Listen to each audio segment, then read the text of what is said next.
Welcome to another Wednesday Short Shifts episode sponsored by your mother. Psych, just kidding. Wednesdays are sponsored by Skate Tech Skate Sharpening Equipment Repair. They bring you NHL quality service at an affordable retail price. With over 23 years of sharpening equipment customizing experience, we changed that to 24. Skate Tech serves as your personal equipment manager, providing the highest quality skate sharpening, blade profiling, team uniforms, and equipment alterations available on the market today. Let Skate Tech help you take your on-ice performance to the next level with the edge the pros trust. Check them out at skatetechsharpening.com. Let's go. What's up, everybody? Happy Wednesday. Happy short shifts. 10 minutes are on the clock. Jeffrey Jehu Lavecchio has no idea what the topic is going to be, but should he agree to this challenge and get on this magic carpet ride with me as the co-pilot, we are going to have some fun. Vechs, all the metaphors. Are you ready? Let's go. Let's go. I'm an idiot. Sorry. Okay. So it's the off season. This is peak Jehu time. Yeah, getting everybody back in the gym. You know, we encourage everybody out there, take some time away from the rink. And so I wanted to ask you, this is going to be a Jeffrey episode. And we did this a long time ago, but we've done a lot of short shifts. And I think this is perfect timing for this. So much of the game today, if you want to be a really, really good player, like you got to be able to skate. You got to be a good skater. Dare I say great skater. And so what can you do off ice? What can you do in the gym to help better your skating to become a better skater? Now, obviously you want to couple some stuff. You want to work technically on your stride, things like that on the ice, but off the ice, what can you do as a young player to get faster and make your skating better? Love it. Great question. Number one, let's hit the on ice very quickly. Efficiency in your stride is so important. Efficiency in your stride, your technique in your stride. It's not like other sports, like football, running, baseball, basketball, all these sports, they're done on ground. So you're practicing your efficiency and your technique like all the time in your own sport. We work out off of our playing surface. We go on a playing surface that is nothing like what we work out on and train on in the summer, right? So like a massive, massive, massive part of being faster on the ice is cleaning up your stride, both efficiency, like everything that you could use, being able to use your edges well and efficiently, effectively, very important. So number one, you really got to clean up your stride. That will make the most difference. Now, number two, I look at it like a pyramid. When you're younger, the base of the pyramid for training is going to be wider. And as you get older, we're going to bring it into more and more and more like specific to hockey, because as you get older, you can't do all of the same things that you did when you were younger, and you don't need to because you've built that base, right? So number one, this is something people don't think about. Because you talk about being fast in hockey, it's not a race. Like you have to have agility on the ice to be fast, because like when Toph and I were playing, the game was a little bit more north-south. Now it's east-west, zippity-doos, spinning all over the place. Like it's not just straight line. Can you define zippity-doos for us? I was thinking going around and, figure eights and whatever. In a circle? You got all these, like a circle. So you got all these things. So like when people say fast, that also includes agility. So like if people, when they mean fast on the ground, they're thinking like a 40-yard dash or a 20-yard dash. But in hockey, fast isn't only straight line down the ice. It's, can you stop and then quickly change direction and quickly get over there? That's what people mean when you got like a fast player too. So let me ask you this, because this is something I hear a lot. And even you hear scouts talking about it a lot, and that's quick twitch. Developing that quick twitch with not just with your feet, but also your hands, your upper body, like being able to make plays, quick twitch muscles. Mm-hmm. Can you kind of define or explain what that is and how you can maybe develop some quick twitchness in players? You have two different types of muscle fibers, fast twitch and slow twitch. All right. Slow twitch, think like lifting a weight, like a heavy weight. Fast twitch, sprinting, jumping, throwing med balls, like things like that, right? You have to work on both. The stronger you get, the more powerful you can be. But in hockey, because we take 45-second shifts. There's a lot of factors when people think, like somebody who doesn't know strength and conditioning, that you have to think about if you want to make somebody like a faster hockey player, because you also have to have repeated ability to go fast. Because track is you run the race and you're done. That's fast in track. It's one time. Fast in hockey is you got to be out there hitting your top speed over and over and over all game long, or else you're not fast, right? And so part of that is being in shape. Part of that is repeated sprint ability, okay, which you definitely be training a lot different. A track athlete, where they might be taking tons of rest in between 40-yard dashes, where a hockey player, I care about you being able to sprint down. Oh, you got to turnover, stop, sprint back. Oh, turnover again, stop, sprint back, get off the ice, recover. And then you've got to do that every 3 shifts for the whole game. So something that we work on is repeated sprint ability. So in the beginning of the summer, we have a little bit longer, but as the summer goes on, I want to condition my guys to hit that top speed over and over and over. So we shorten the rest, and they've got to hit sprints over and over and over, with increasing volume as the summer goes on, going from the off season starting to the off season ending and the season starting. So things that you need to do to get faster. Number 1, be an athlete. Okay, be an athlete, because by playing different games, playing basketball, playing tennis, pickleball, all these different sports, you're constantly using different shin angles and things like that, which will matter with your ability to get out of different positions on the ice. That's agility. That's number 1.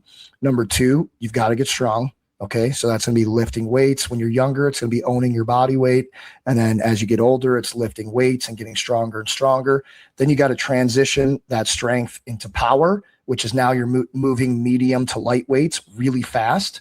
And then you've got to transition that into like repeated power, like the ability to sustain powerful things, or repeated sprints without like tons and tons of rest, and manipulating it that way. Because again, hockey is not a track meet.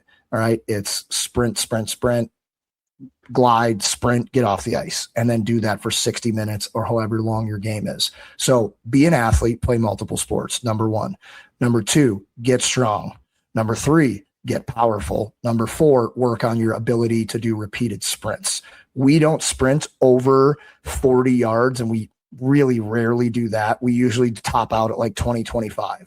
But like in the beginning of the summer, we might be doing like, 2 5s, 2 10s, 2 20s. By the end of the summer, we might be doing like 5 5s, 5 10s, 5 15s, 5 20s, 5 25s with little to no rest. Okay. And then your question about like the quick twitch, where does a quick twitch start with? Let me ask you that. Your brain. Ooh, we talked on a podcast earlier this week about like anticipation. Like your brain sends a signal to your muscles to fire. So like that's something you can work on, like your decision making, like bang and go. And it's like, I'm out of the hole really quick, right? Like if you're not practicing that, you're not practicing to be able to do that. So it starts like the quicker you can learn to make decisions and things like that, the quicker you can get out of that hole. So obviously playing multiple sports will be something that can help to train that. But what are some other things that you do in the gym to, get that quick twitch brain fibers going? Instead of like, I think it's habit. Instead of always starting a sprint, like if you're by yourself, this is a little bit tougher, but you just get creative. If you're going to run some sprints, don't only start when you're ready. Ask somebody to say go. Ask somebody to, like we do little things like, okay, I got 5 guys lined up. We're running a 10-yard sprint. They're all starting in a position, and I have them start in different positions all the time because we're hockey players. We're not track athletes who always start in the same position because their sport demands it. Yeah. You might be sprinting from a turn. You might be sprinting from a stop. You might be sprinting from a glide. You have to be able to sprint from different positions. So we do that, but it might be something I might yell, go. I might be like, you're going to go. Whenever you hear an even number, you're going to go.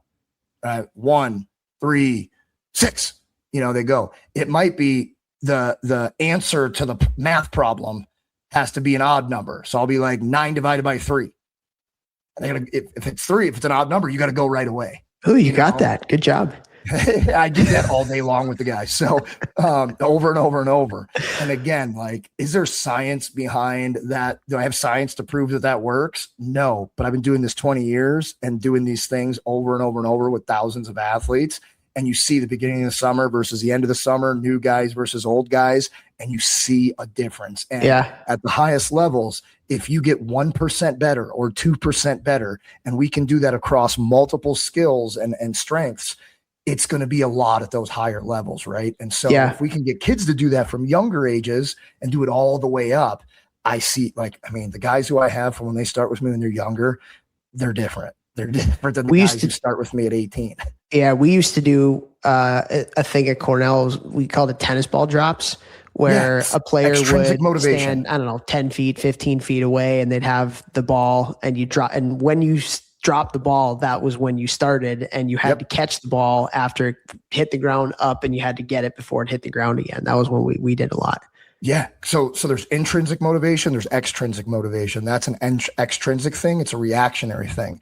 Reactionary is where we start the brain, bang, let's fire quick. Yeah. Another simple one is I'll have two, like, we race, and we'll race where they're facing each other. One guy says go, and the guy who says go should always theoretically win because he knows when you're saying go, but the guy who's racing him doesn't. But you know, that's going to push this guy. I don't want to get caught. And this guy's like, I want to catch him because I shouldn't be able to. You know, sometimes we stagger guys and it's like a 5-foot stagger and the guy in the back says go. Right. So like, but you got to be looking forward. And so, you know, again, just try to bring in reactions to your sprinting because again, like, we're not sprinters. We don't need to be track stars. We're trying to get, you know, faster twitch muscle fibers to help us on the ice. And then the last part of that, again, I'll go back to it, is get better at your skating stride, get better on your edges, get better on your skates. You could spend all the time in the world sprinting off the ice, but if your stride is extremely ugly and inefficient, you're losing power and energy on every stride. And over the you got to course work harder. Game, you got to work harder to be better. Yeah. You got to work harder to be better. And over the course of the game, you're going to be way slower at the end because it's inefficiency that's killing you. Whereas if you were efficient, you wouldn't be losing as much energy every single stride of the game. Yeah, I love that. And just to put a bow on it, the more efficient of a stride that you have, the more length that you can be at the best of your ability in a shift. Like just you might be at your best for 30 seconds as opposed to somebody who, you know, doesn't have a great skating stride. Now they're at 22 seconds and then they're gassed because they have to work a lot harder. Yeah. And also you can sustain that. Like somebody who has a really bad stride probably isn't great in the third period. Right. Just because it takes them so much more effort to get up and down the ice with that stuff. And then the last thing I say to guys too, if your stride is really inefficient, it's also, the more inefficient you are in your skating stride, the less skill you can express. So like, think about somebody who's just like a smooth as butter skater. It's very easy for them to control the puck because their body is so smooth. It's like water kind of flowing versus somebody who's super choppy. And now they've got to make a play with their hands out here.